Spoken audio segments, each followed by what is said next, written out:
जय हिंद दोस्तों, कैसे हो आप सब लोग। मैं आशा करता हूं आप सब लोग एकदम अच्छे से होंगे। हाँ तो दोस्तों, हम इस वीडियो सीरीज को कंटिन्यू कर रहे हैं जिसमें आज हम समझने वाले हैं एक्सरसाइज 4.2 का 4 नंबर वाला क्वेश्चन। देखो, इसको समझने से पहले हम ये समझ लेते हैं एक बार कि हम अब तक कवर क्या कर चुके हैं। तो देखो, एनसीईआरटी मैथ 10th क्लास का अब तक हम नंबर सिस्टम कंप्लीट कर चुके हैं, ट्रिगोनोमेट्री कंप्लीट कर चुके हैं और त्रिकोणमिति के कुछ अनुप्रयोग कंप्लीट कर चुके हैं। अब जो टॉपिक चल रहा है वो है हमारा द्विघात समीकरण, जिसकी एक्सरसाइज 1.4.1 फिनिश कर चुके हैं। अब जो क्वेश्चन समझेंगे वो 4 नंबर वाला क्वेश्चन है, एक्सरसाइज 4.2 का। हाँ तो दोस्तों, मैं तो शर्मा स्वागत करता हूं इस वीडियो में और स्टार्ट करते हैं इस वीडियो को। और हमें अपना एक जो टारगेट है 95 प्लस मार्क्स, उसको हमें अचीव करना, उसको नहीं भूलना। अगर वो नहीं भूलोगे तो मैथ पढ़ने में बहुत एकदम इंटरेस्टेड, बहुत अंदर से मजा आएगा मैथ पढ़ने में कि हाँ भाई पढ़ना है तो पढ़ना है, क्योंकि 95 नंबर लेके आने। तो देखो, और आपको बता देता हूं कि परसेंट का बहुत बड़ा रोल होता है।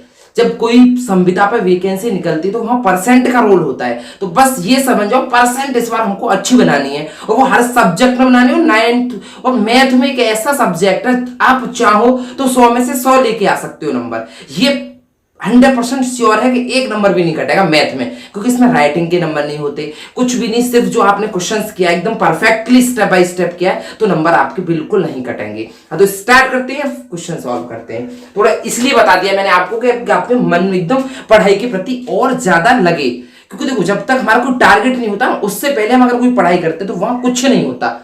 इसीलिए सिर्फ टारगेट पर ध्यान देना, 95 प्लस मार्क्स इस बार मैथ में लाने हैं। तो अब क्वेश्चन पर ध्यान दो। अब टारगेट को याद रखते हुए क्वेश्चन पे ज्यादा फोकस करो। दो क्रमागत धनात्मक पूर्णांक ज्ञात कीजिए जिनके वर्गों का योग 365 हो। कहने का मतलब है दो क्रमागत धनात्मक पूर्णांक। धनात्मक पूर्णांक क्या होगी? प्लस में 1 2 3 4। देखो, धनात्मक पूर्णांक आपके ये जो होते हैं 1 2 3 4 5 6, ऐसे डैश डैश आगे अनंत तक चलते जाएंगे। क्लियर? ये प्लस के हैं तो ये हो गए धनात्मक पूर्णांक। अब इसने जो वर्ड बोल दिया ना एक क्रमागत, क्या बोल दिया? क्रमागत का मतलब होता है एक के बाद एक आना। जैसे एक कोई हमारा 7 है, कोई पूर्णांक धनात्मक, तो अगला कौन सा आएगा? 8। कहने का मतलब है 7 में 1 जोड़ोगे तभी। या कोई मान लो 16 है हमारा, एक पूर्णांक हमारे पास 16 है तो अगला क्या है? 17। तो इसमें 1 जोड़ दिया ना, 16 में अगर हम 1 जोड़ देंगे तो अगला पूर्णांक निकल के आ जाएगा। तो क्रमागत पूर्णांक का मतलब होता है एक जोड़ के। जैसे अगर हमको दे रखा कोई 32 और पूछता है आपको 32 का क्रमागत पूर्णांक क्या है, तो 33। तो कैसे निकाला हमने? 1 जोड़ दिया, अगले में 1 जोड़ दो तो क्रमागत पूर्णांक आ जाते हैं। क्लियर दोस्तों? बस अगर ये कॉन्सेप्ट हमको अच्छे से पता है तो अब इस क्वेश्चन को सॉल्व करना कठिन कुछ नहीं है। स्टार्ट करते हैं क्वेश्चन को। देखो, सबसे पहले आप क्या करोगे, इसमें पहले कोई एक पूर्णांक मान लो, तो माना पहला पूर्णांक। देखो, धनात्मक पूर्णांक की बात बोली है इसने क्वेश्चन ने, तो वही मान लो। माना पहला धनात्मक पूर्णांक।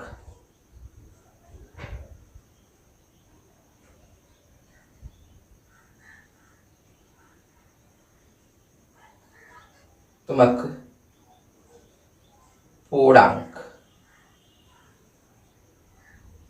पहला धनात्मक पूर्णांक बराबर x। अब अगर आपने पहला धनात्मक पूर्णांक x मान लिया तो अगला क्या होगा? x plus 1। आपको ये उदाहरण इसीलिए मैंने समझाया था, अगर 16 है तो अगला 17। तो ऐसे अगला कौन सा होगा? तो फिर क्रमागत धनात्मक दूसरा पूर्णांक या क्रमागत दूसरा धनात्मक पूर्णांक बराबर x प्लस 1 हो जाएगा। तो ये हो जाएगा आपका क्रमागत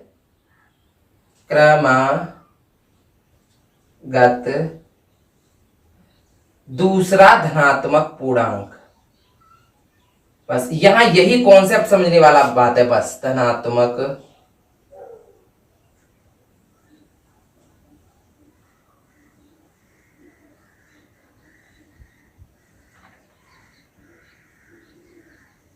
पूर्णांक बराबर x प्लस 1। क्लियर दोस्तों? पहला अगर हमारा x है तो क्रमागत दूसरा पूर्णांक x प्लस 1 आएगा। ये कॉन्सेप्ट अगर आपके दिमाग में पहले से था तो इस क्वेश्चन को सॉल्व आप भी कर सकते थे। अगर नहीं था तो आप समझ गए ना, आपको पहला धनात्मक पूर्णांक x है तो दूसरा x प्लस 1 हो जाएगा। क्लियर? अब इसको, अब क्वेश्चन ने क्या बोला है, ये दो धनात्मक पूर्णांक हमने मान लिए। अब क्या है कि जिनके, अब क्वेश्चन कह रहा है ज्ञात कीजिए जिनके वर्गों का योग 365 है। कहने का मतलब इसका वर्ग और इसका वर्ग अगर जोड़ दें तो वो 365 के बराबर है। तो बस वही प्रश्नानुसार। अब क्या करोगे, प्रश्नानुसार। तो देखो प्रश्नानुसार, अब जैसे जैसे प्रश्न बोलता है वैसे वैसे करते जाएंगे। तो ये हो गया आपका प्रश्नानुसार।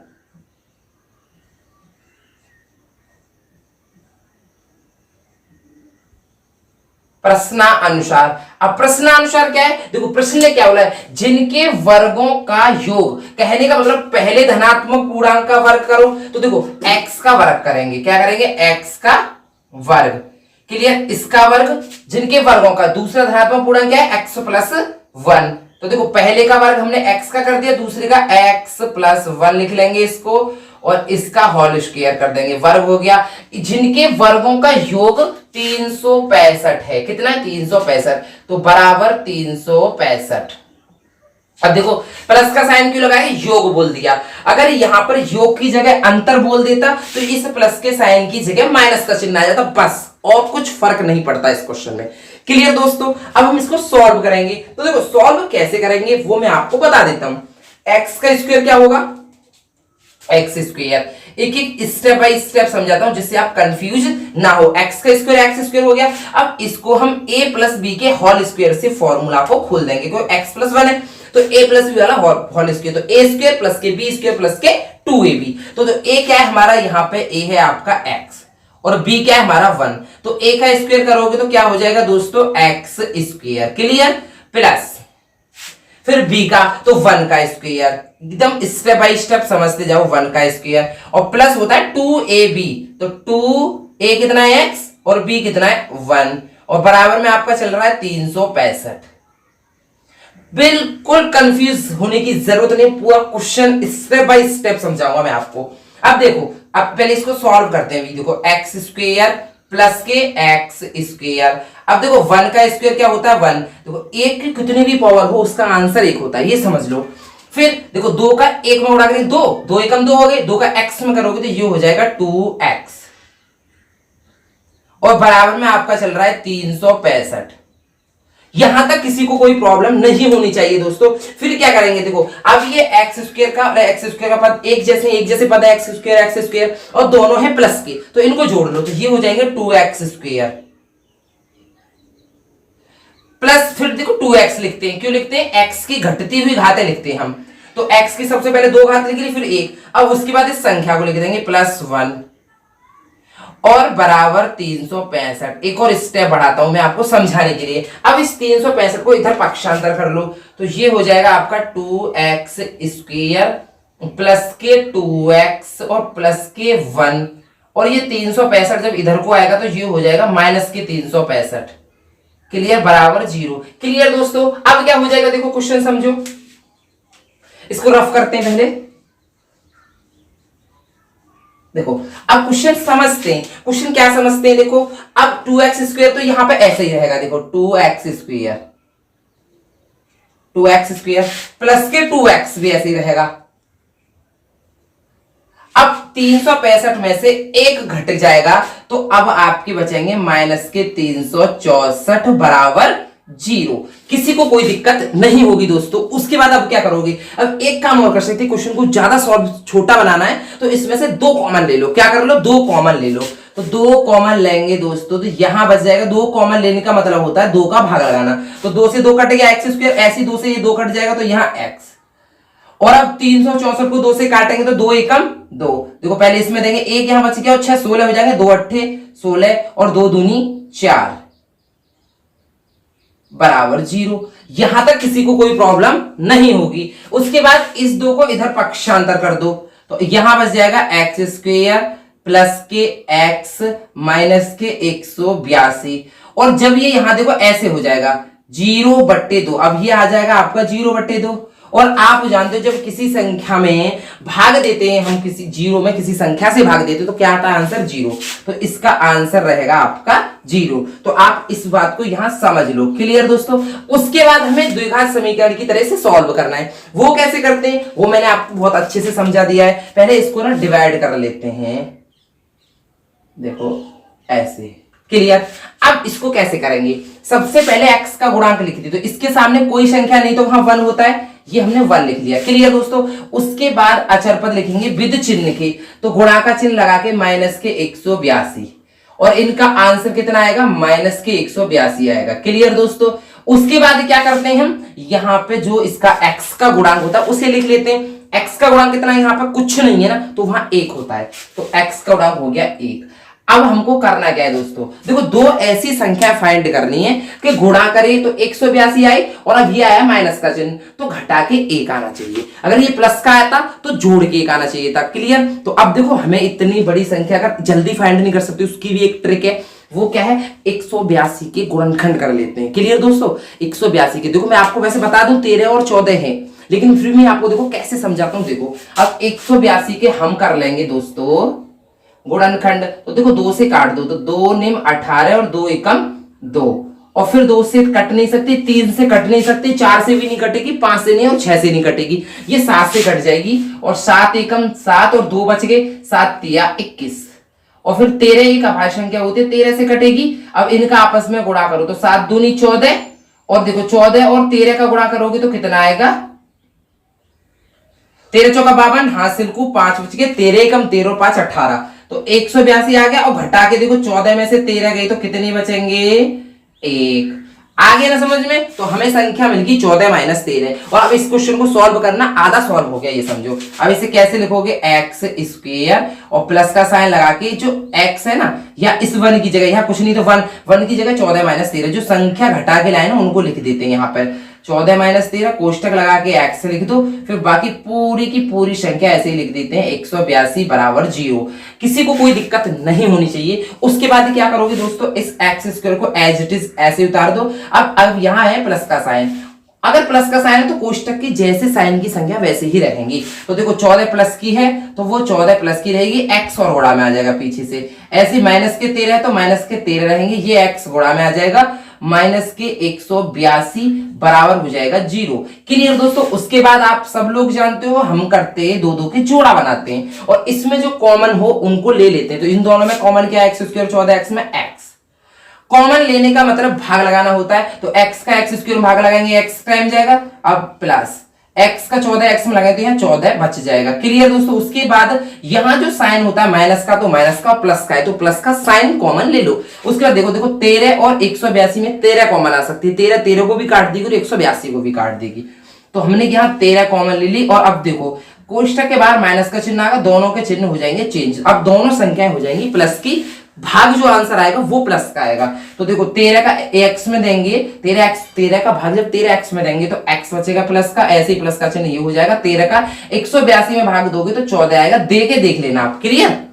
अब उसके बाद क्या करोगे? देखो दोनों कोष्टक में एक जैसी संख्या आती है, ये समझो कि आपने करेक्ट आंसर किया है, और उन दोनों कोष्टक की संख्याओं को एक कोष्टक में उतार लेते हैं। उसके बाद जो कोष्टक से बाहर संख्या रह जाती है उसे दूसरे कोष्टक में बराबर 0। फिर वही फंडा है, एक कोष्टक के बराबर 0 रख लो, तो x माइनस 13 बराबर 0 रख लो, x माइनस 13 बराबर 0, तो x बराबर आ गया दोस्तों आपके प्लस का 13। अब इस कोष्टक के बराबर 0 रख दो, x माइनस 14 बराबर 0, तो x प्लस 14, सॉरी दोस्तों, अब ये पक्षांतर होके जाएगा, 14 यहां प्लस का है, फिर किसका हो जाएगा? माइनस का, तो x बराबर हो जाएगी माइनस के 14। अब देखो अब x के दो मान आ गए, अगर दोनों मान प्लस में आए हो तो वैलिड हो जाते हैं, यहां माइनस का मान वैलिड नहीं होगा, अमान्य होगा। क्यों होगा? क्योंकि हमारे यहाँ क्या है? धनात्मक पूर्णांक, और धनात्मक पूर्णांक कौन सा है? 13। 14 क्या है? ऋणात्मक पूर्णांक, तो इसीलिए x जो 14 माइनस का है वो मान्य नहीं होगा। तो ये ऋणात्मक पूर्णांक, तो x का कौन सा मान वैलिड होगा? प्लस वाला, बस। तो ये मान तो हमारा वैलिड होने का नहीं है। अब लिखना चाहो तो लिख दोगे, क्योंकि ये ऋणात्मक पूर्णांक है, लिखना चाहो तो लिख सकते हो, क्योंकि ये ऋणात्मक पूर्णांक है।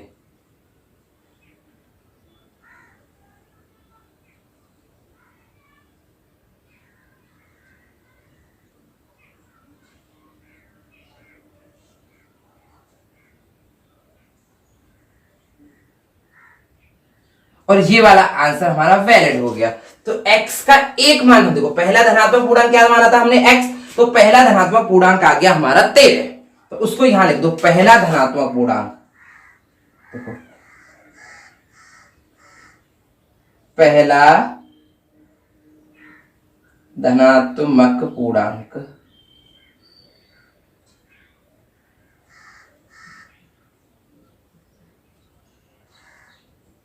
बराबर हमने माना था x और इसका आंसर आया है हमारा 13, क्योंकि 13 हमारा धनात्मक पूर्णांक है, तो पहला हमारा धनात्मक पूर्णांक निकल के आ गया 13।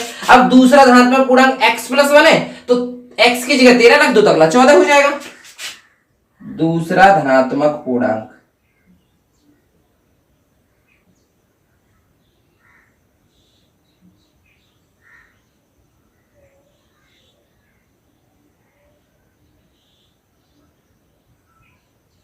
दूसरा धनात्मक पूर्णांक कितना हो जाएगा दोस्तों, आपका x+1 है। क्या है दूसरा धनात्मक पूर्णांक, x+1। अब x की जगह हम क्या कर सकते हैं, 13 रख सकते हैं, तो x की जगह जो हम 13 रखेंगे +1, तो ये हो जाएगा आपका 14। इस प्रकार हमारे दोनों पूर्णांक निकल आए, एक 13 आ गया, दूसरा 14 आ गया, और इस क्वेश्चन का आंसर आते ही ये क्वेश्चन हो गया सॉल्व। दोस्तों अगर क्वेश्चन आपके अच्छे से समझ में आए तो चैनल को सब्सक्राइब करो, वीडियो को शेयर करो और लाइक करो, कमेंट करो, जिससे मैं प्रोत्साहित हो, मेरे को अंदर से उत्साहित हो जाता हूं। तो फिर मैं क्या कर, देखो आपको पता है अगर कोई व्यक्ति उत्साहित हो जाएगा तो पक्का और अच्छे मन से और अच्छा कंटेंट लेके आपको पक्का पढ़ाएगा और अच्छा पढ़ाएगा, तो फिर समझो कि आपको भी जो हमारा टारगेट है उससे ज्यादा अचीव नंबर हो सकते हैं। मैं मिलता हूं फिर नेक्स्ट वीडियो में नेक्स्ट क्वेश्चन के साथ। जब तक आप इसको ऐसे ही प्रिपेयर करते रहो, क्वेश्चन को पढ़ते रहो, पढ़ना जरूरी है, लाइफ में आगे बढ़ना है तो। थैंक यू दोस्तों।